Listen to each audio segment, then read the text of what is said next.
Hello বন্ধুরা, এটা আজকে ডিমের ঝোল করবো বন্ধুরা। ডিম আলু সিদ্ধ করে ছুলে নিয়েছি। আর এই মশলা দেখো, মশলা আদা আছে, আর লঙ্কাটা নিয়ে নিই, কাঁচা লঙ্কাটা নিয়ে নেবো, টমেটো আছে, পেঁয়াজ আছে, রসুন আছে বন্ধুরা। ডিমের ঝোলের বন্ধুরা লঙ্কাটা নিয়ে নিয়েছি, লঙ্কা আদা রসুন সব বাটবো বন্ধুরা। তাদেরকে পিস করে নেবো, পেঁয়াজও নিয়ে নিয়েছি বন্ধুরা। তেল গরম হয়ে গেছে, ডিমটা একটু ভেজে নেবো।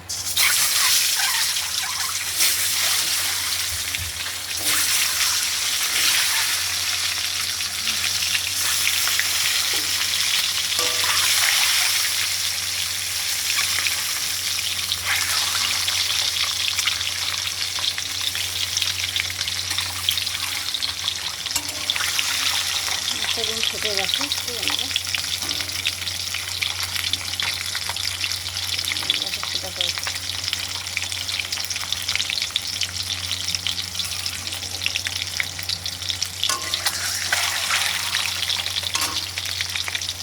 ডিমটা ভাজা হোক তখন। ডিমটা ভাজা হয়ে গেছে বন্ধুরা, তুলে নেবো এবার। ভাজা হয়ে গেছে, জিরে তেজপাতা ফোড়ন দিয়ে দেবো। রাখা পেঁয়াজটা দিয়ে দিলাম, পেঁয়াজটা একটু ভাজা ভাজা হবে, মশলাটা দেবো। মশলাটা হয়ে টমেটোটাও পেস্ট করে নেবো বন্ধুরা, পেস্ট করে একবারে দেবো মিক্সারে। পেঁয়াজটা ভাজা ভাজা হয়ে গেছে, একটু ভাজা হলে পেঁয়াজটা মশলাটা দিয়ে দেবো। ভাজা হয়ে গেছে বন্ধুরা, এবার মশলাটা দিয়ে দেবো।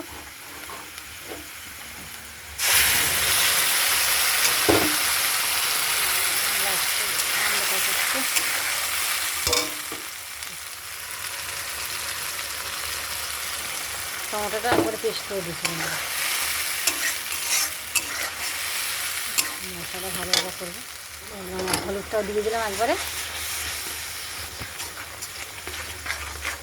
মশলাটা ভাজা ভাজা হোক ততক্ষণ। দেখা একটু ভাজা ভাজা হবে, মশলাটা কষানো। ওখানে আলু সিদ্ধ করা আছে তো, এই মশলাটা একটু ভালো করে ভেজে নিচ্ছি বন্ধুরা। আলু কাঁচা থাকলে আলুর সঙ্গে একদম কষিয়ে নিতে পারতাম, যেহেতু আলু সিদ্ধ করে নিয়েছি সেখানে মশলাটা করি।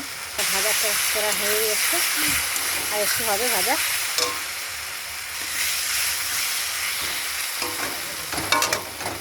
ভাজা ভাজা হয়ে গেছে বন্ধুরা, দেখো তেল ছাড়ছে, আর একটু হবে ভাজা। এটা কষানো হয়ে গেছে, আলুটা দিয়ে দেবো। আলুটা দিয়ে নেড়ে দিয়ে দেবো, নুন দিয়ে জলটা দেবো। নুন দিয়ে দিলাম, নেড়ে ছেড়ে জল দিয়ে দেবো।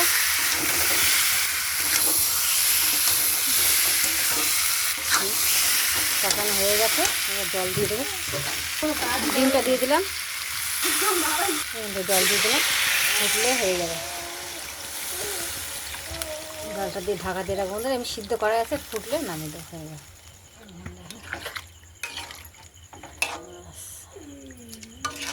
ঢাকা দিয়ে দেবো বন্ধুরা। দেখো ডিমের ঝোলটা হয়ে গেছে আজকের মতো বন্ধুরা। একে ভালোবাসো, হয়ে গেছে। টাটা বন্ধুরা, একটু ঝোল ঝোল রাখলাম, এক তরকারি তো। আজকের মতন এই অবধি রান্না বন্ধুরা।